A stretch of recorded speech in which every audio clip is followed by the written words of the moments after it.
Warm weather, storms, and humidity back in the tri-state comes the aggravation of the annual infestation of mosquitoes. But just in time for Memorial Day weekend, we have a new report on which products might keep you from becoming the meal at your own picnic. To get rid of mosquitoes is definitely a tall order. Yuli Bernier is a research chemist with the U.S. Department of Agriculture. He agreed to help us see which mosquito repellents did the best job for us. From the tried and true, DEET's a pretty good repellent. It can withstand this kind of assay where we use a lot of mosquitoes. To natural remedies.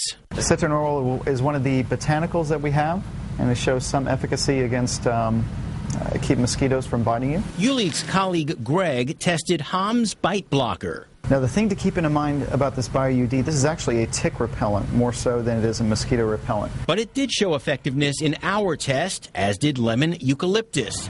Tester Nate was next with Natrapel.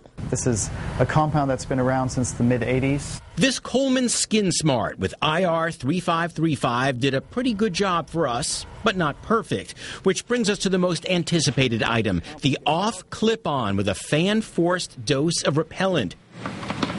It worked great in the closed cage, but outdoors, Dr. Bernier released 500 mosquitoes into a screened room with one unlucky test subject. Oh, man. Oh. But it did work, and Yuli says the longer the fan ran, the better off it would be. So how did the products rank?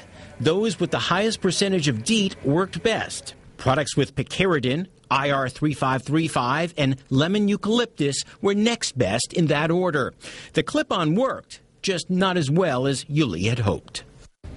Now, this was not a scientific study, but the results were in line with many other studies, including those from our partners at Consumer Reports magazine. They, too, say DEET products tend to work the best, but say some newer alternatives can be effective, too. And by the way, I have one last thing to say. Since when did babies need to wear diapers that look like designer jeans? As always, don't waste your money. Brendan?